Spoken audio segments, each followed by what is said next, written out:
I want to be on a dating app where people are looking to date seriously, but, we're not signing up for marriage necessarily. But we have, that being said, we actually have had quite a lot of marriages, and we actually have league babies coming out from all cities. Do you want to impact the world and still turn a profit? Then you're in the right place. Welcome to Growth Everywhere. This is the show where you'll find real conversations with real entrepreneurs. They'll share everything from their biggest struggle to the exact strategies they use on a daily basis. So if you're ready for a value-packed interview, listen on. Here's your host, Eric Siu.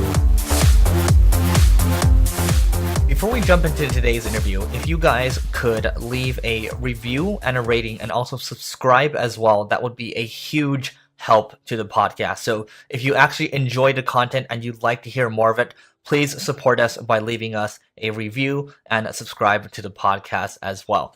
Thanks so much. All right, everybody. Today we have Amanda Bradford, who is the CEO of The League, which is a dating app for aspiring power couples. Amanda also worked with Sequoia Capital, Salesforce, and Google before starting The League. Amanda, how's it going? Hey, Eric. Hey, everyone. Thanks so much for having me on the call today. Yeah, thanks for being here. So why don't you tell us a little bit about kind of who you are and kind of what you do over there at The League? What do we do? I know. Do we do anything? No. So we are in crazy growth mode. I'm actually currently sitting in Austin, Texas. We're launching Dallas, Houston, Austin next week. So we're doing a couple parties here. We just launched Miami, Atlanta, and Philly last week. So we're really looking to expand our dating app, which, we launched in San Francisco at the very end of 2014 and spent most of 2015 rebuilding the software, really understanding kind of what the users were wanting. 2016 was really rolling that out to LA, San Francisco, and New York. And then now, we feel like we found product market fit. We feel like we have awesome users that are helping us grow. So now we're really trying to put the pedal to the metal this summer. Love it. Great. And so, what's the difference between The League versus like a Bumble or Tinder? I'm sure you get this question all the time. Oh my gosh. Don't even get me started on the differentiators. There's too many to list, but I would say, at a high level, what The League offers is a more curated environment. So what we do is we actually require everyone to put in both their Facebook and LinkedIn, which sounds crazy, but it actually is beneficial for the users as well as the matching algorithm, because we can really start. We block you from your coworkers or any of your Facebook friends or LinkedIn friends, so you never have to worry about seeing a coworker. So by putting in your LinkedIn information, we make sure you don't have that awkward coworker run-in and no one's swiping at you at the water cooler, we like to say. But then on top of that, LinkedIn gives us a much more robust data set, and we can actually match people at a much deeper level.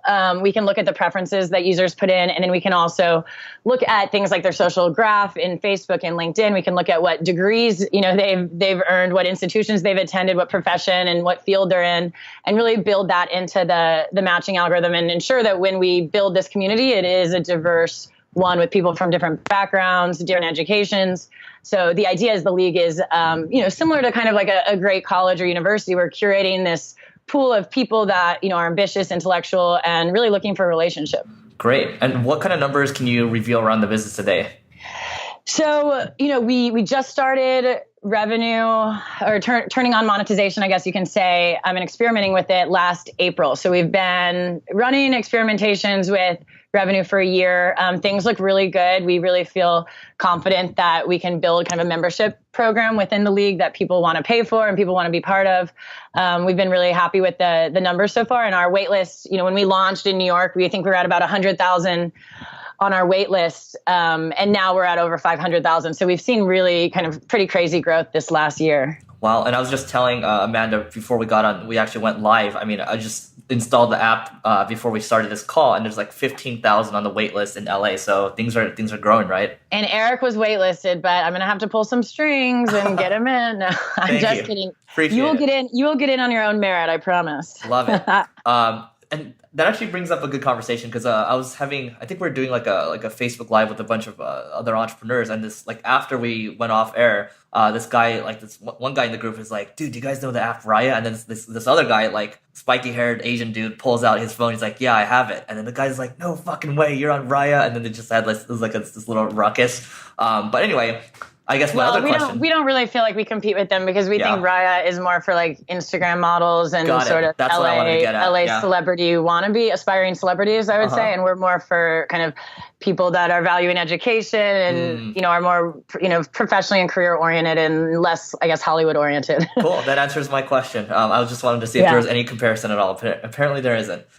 Great. Yeah, I mean, I think, you know, when you look at kind of the league, like we have people in creative industries for sure, but a lot of them are like writers and producers and, you know, they're not necessarily like the, you know, actresses or reality stars. I think we really appeal to the consultants, the bankers, the writers, the journalists. So we have kind of a lot of this, you know, pretty intellectual type of a crowd, I would say. Great. And so, you know, I was reading one of your interviews, and I think one of the questions was around how matchmakers will charge like $100,000 or something like that, and then there's like others that charge like $10,000 a month or something. Yeah, no, in New York City, there's some that charge. You know, I personally know some people that have spent like $60,000 with matchmakers in New York and in San Francisco, and you know, essentially they function as a headhunter, right? So you know, you pay a headhunter a kind of a fee, and then they go and do your searching for you, and they're in charge of basically bringing back candidates for you. And it's the same thing with matchmaking. And I think, you know, I think dating apps are replacing that market. I think that people now, because there's platforms that people are gravitating to, and there's only so many platforms out there, you know, I think it's kind of consolidating. And because of that, I think that industry is dying, and we're really hoping to kind of think about what we can do to be super high touch and help people that really have that same need and are super busy and really don't have time, but also in a more scalable kind of millennial friendly way where it's not so kind of old school traditional. And, you know, you're on the phone with your matchmaker and then she's going out to parties and passing your business card out, I guess. I don't quite know how it all works, but, you know, I like to think that kind of dating apps have really reinvented, you know, that part of the industry too. Yeah, I think so too. I mean, you know, I think a lot of people listening to this, maybe aspiring entrepreneurs or current entrepreneurs, are like, you know, where am I going to find the love of my life or whatever? I hear a lot of these stories. There's one really well-known author in the LA area, and he has his interns.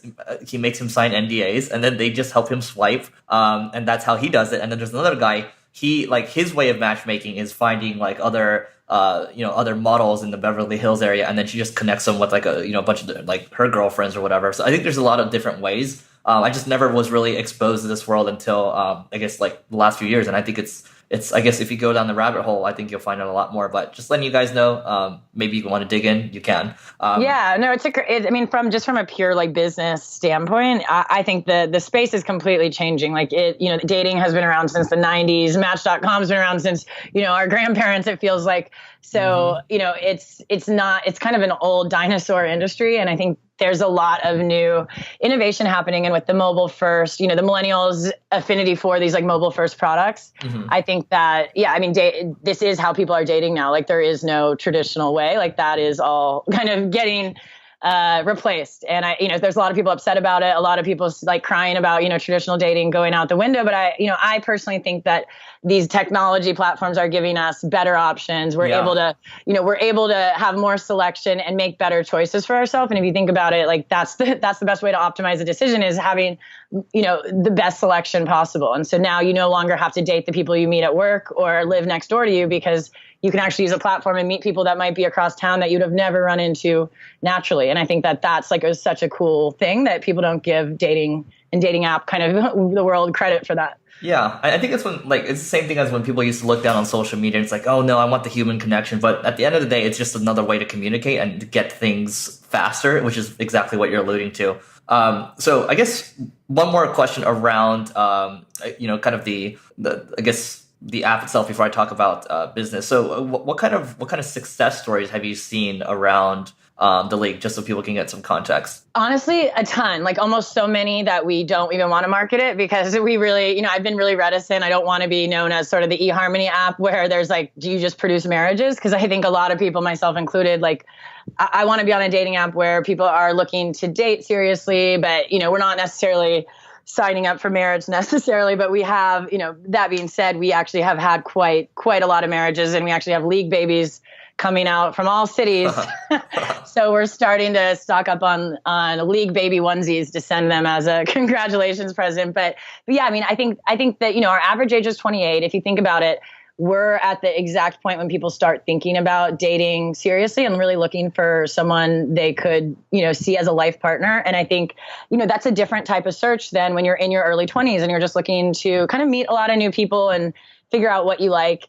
Our user base sort of knows what they want and they're looking for them actively. And I think, because of that, we do have a really high success rate. And you'll notice, I think in New York and San Francisco, especially, most of the dates you see people on are league dates because we just have this, this really high conversion rate. We have a much less matches on the league than these other sites because we only give 3 to 5 matches, but we make up for it because almost, all the matches almost always convert or at least, try to exchange phone numbers and try to meet up. So we kind of, what we don't have in quantity, what I think we make up in quality. And so because of that high conversion rate, once you get a lot of people in person, then there's obviously going to be a high probability of kind of success in marriage. And we've seen that with the data. So it's been a really cool experience to see it actually working and to see these like pretty badass like women and men, both oftentimes they're both like running divisions at like, top tier companies and they would have never found each other, if it wasn't for kind of a platform like the league. And that's super exciting to me. You just said you turned monetization on. So how much does this cost for new people coming in? Yeah. So we've experimented with a lot of different things. We started with like a monthly membership that was optional. We quickly switched to a 1-year membership.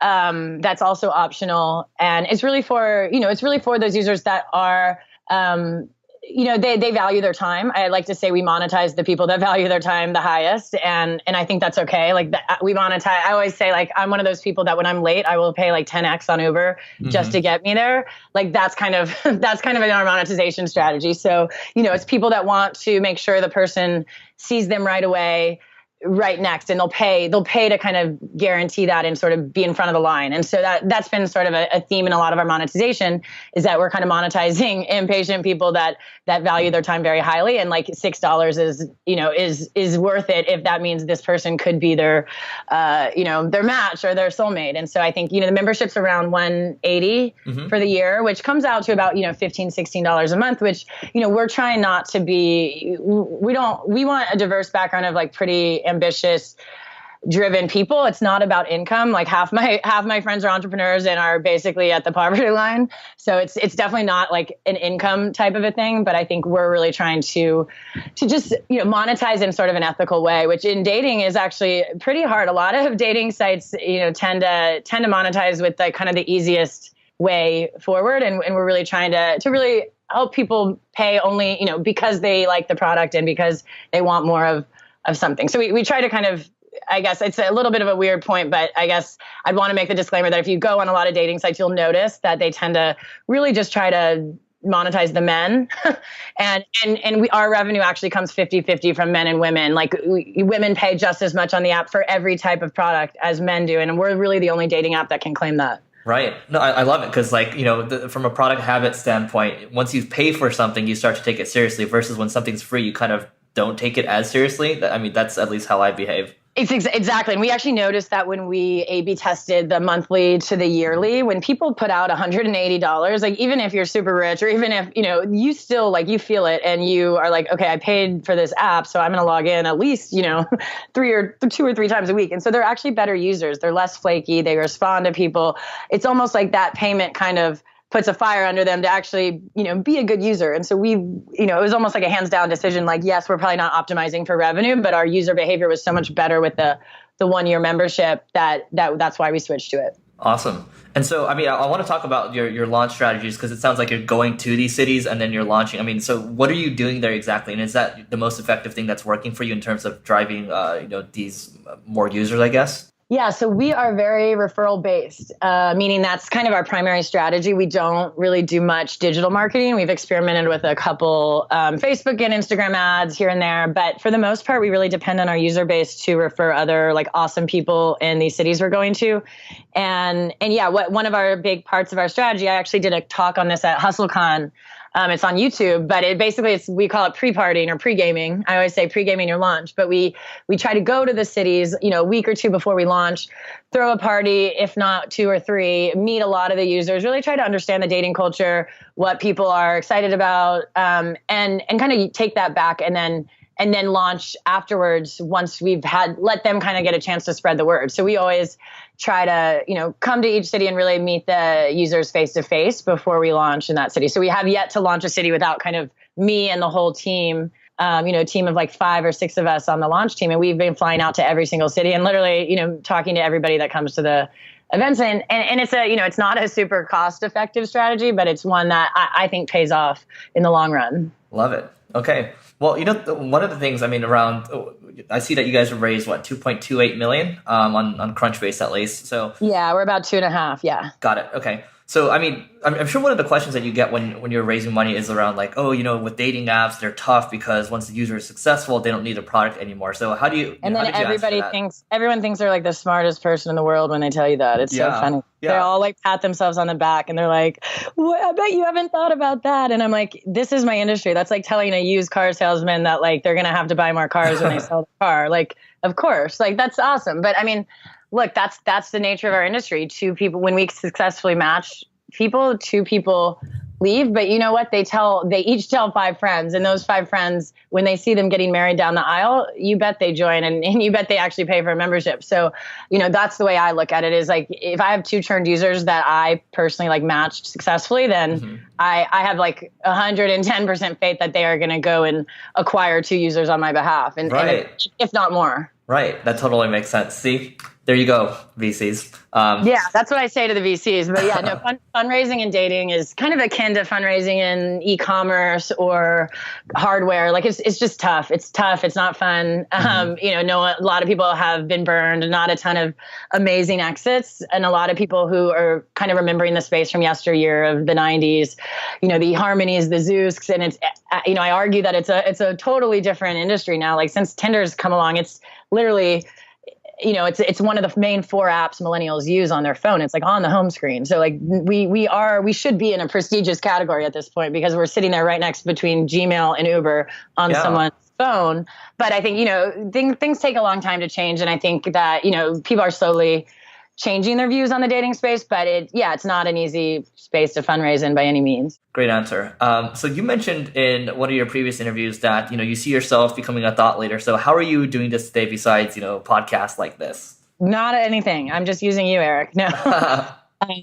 No, we've kept the team super lean. I have like 5 roles, like individual contributor roles on top of management roles. So we're all, everyone on the team is wearing 10 hats right now. So I think, the goal is to hire a leadership team that I can start to delegate a lot of the things I'm working on. And then, really start to think about, dating. I like to call it dating 3.0. I think we're in dating 2.0 right now. I think dating 3.0 is just around the corner. I think there's a lot of interesting things going on with geolocation, with video, with VR, with AI. There's a lot of really interesting tech things that you can incorporate into dating. So my goal is, I always say I want the league to be a tech company that nails dating and can nail other things. But like first and foremost, we're a tech company and we build an amazing mobile application that uses technology to solve human problems. And so that's sort of how we think about it, is we want to be on the cutting edge of, the newest consumer app,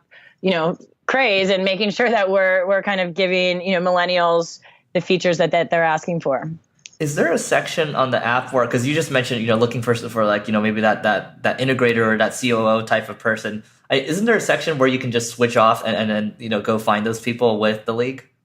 You mean, sorry, clarify the question. Like, is there a more networking aspect of the leave rather than dating? Yeah. So I think I saw like a ability to switch off dating, right? It says like, or maybe in the beginning where it's qualifying you, it's saying, oh, are you single and looking right now? Or are you just looking to connect? Yeah. I know someone made a joke. They were like, wait, are you doing swingers? Cause there's like a not single version. And I was like, no. We need to change that messaging. So no, what we've added is the ability. So let's say you do churn out. I match you with the woman of your dreams and you guys are happily ever after.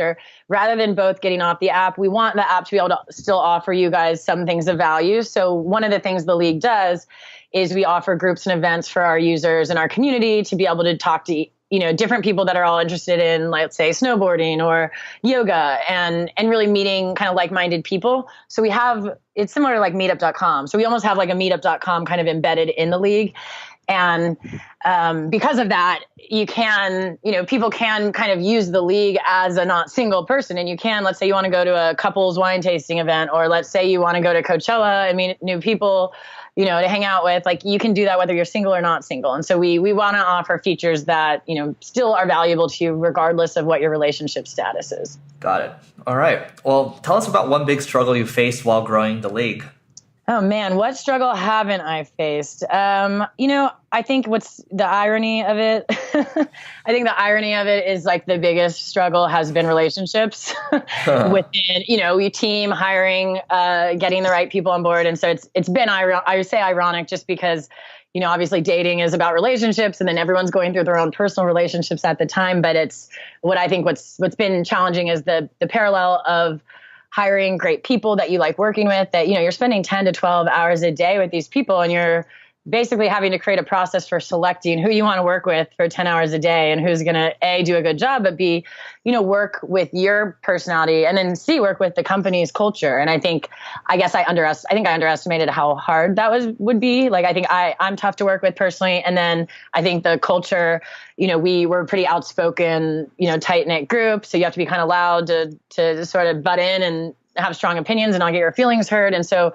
it's been a lot, I think, more challenging to find great, talented people that kind of check all the boxes across the board, which, just like dating, I would say the same thing about dating. So that's why I think it's an ironic challenge, and one I think everyone can relate to. Yeah. I mean, talent's always the biggest thing. I mean, even after after these calls or whatever, usually I ask, it's always around talent. And then the story that I think I've shared maybe once on this podcast was, so I'm in this group called Entrepreneurs Organization, and I joined with this other guy a couple of years ago, and his business was doing $3 million a year. Saw him a couple of weeks ago, and then I was like, "Hey, how are things going?" And he's like, "Well, we're doing $22 million a year now." And I was like, "Okay, well, wow. Like, what the fuck happened?" And he's like, "Well, you just hire great people, and then you just get out of their way." And I'm like, easier said than done, right? But literally, that's what it is. No, and I love that story, because I think we've started to do that. We have an awesome team now. But I mean, I think year one, year two, it was tough. Like, you don't have when you don't have a product that totally works, you don't have the team together. You're kind of just trying to figure everything out on the fly, and you don't have resources or money, right? So that's the hard part. I think we're finally getting to the point, partially because we've been able to start to monetize, but we've been able to now afford, awesome people. And so it's been awesome to see, just like in the last 6 months, how rapidly the company's changed, just because like he said, I've gotten out of the way, I've hired great people, and I've let them do their thing. And the change has been, crazy. You can see how fast we're growing now. So yeah, I agree with his advice. All right. What's one big thing, positive or negative, that has impacted your business in a big way in the last year? Or what's a change that you made? So, for example, it could be starting SoulCycle. Yeah. I wish. That is still on my to-do list, exercise and personal balance. So one thing I've done well? One big change that you've made that's impacted either you or your business in a big way. Well, I moved the office to a live-work house in downtown San Francisco, and I now live on top of the office in a studio. So I'm like a shopkeeper that lives above his shop. Wait, what's a live-work? So it's zoned live work, which means it was built as a 2-bedroom, 2-bath apartment, but it's zoned in a work district. So you can actually technically have employees, and you can have a company there, and you're not like doing anything illegal. Oh, cool. So it's kind of this new way for San Francisco to deal with some of our housing issues that we have. So so I kind of it was a little bit of a quick decision, not super well thought out, but I was just, I was commuting a lot to work. We were at we were at a co-working space that didn't really feel like a home. Like, we weren't really bonding as a team, and, everyone was a lot of late nights, a lot of Uber rides. And I was like, you know what, let's get a house. And it was cheaper. Actually, it ended up being cheaper. And it's a little bit weird. We had to kind of figure out you have to get toilet paper every week, and you have to start stocking all your stuff. So we've had to all play office manager. But I think from my perspective, like the culture had, everybody's gotten so much closer, and we're working together so much better. It just feels like a totally different company simply by moving environments and putting us all in a house. And now I'm at work I'm much happier because I'm not commuting to work. I get to like come down from, I come downstairs to work. So so I've been happier personally. I think the company is happier. Everyone feels like, we have a place to live and we have a home. And so I think, you can't underestimate sort of the value of home and creating a space for people to be creative and to work together. Great. And is it you that lives there, or is it the whole team? No. Well, I live, so there's a 2-bedroom, 2-bath that or 3-bedroom, 3-bath, like apartment that we've changed into a workspace. And then there's a studio above it that I live in. Okay. Got it. Okay. That makes sense. So I can like, I always tell them if I'm like sleeping in, they can just take a broom and like hit the ceiling and wake me up. Has that ever happened? I think Meredith has done it a couple of times, and she'll come in and be like, "Hello, wake up! You have a meeting in 5 minutes." So, oh wow, that's funny.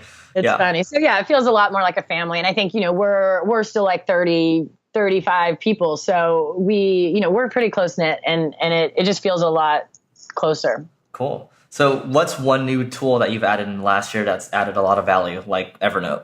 One new tool that's added a lot of value. We're using, this is a little bit more nerdy, but we're using Mode Analytics for our dashboards, and it's super easy. You basically you can hook it up to any of whatever database backend you use, and then you put SQL in it. And I don't know if listeners are into SQL, but it's just this kind of pretty basic scripting language that it's not super complicated to learn. And then once you understand the basics of it, it's really powerful. And so you can create, I've created the entire company's dashboards for every department and every function myself, and I'm not even good at SQL. And it's just been cool because now we all have dashboards around our business. We have stuff that every morning when we meet, we just print out the dashboard, and all it is just kind of a graphical interpretation of the SQL that the SQL results that we put in of like, let's see the number of payments we got today or the number of matches that we got today, and getting a better handle on metrics. I think that allows you to work better with your senior team if you can enable them to quickly get the data they need to make decisions.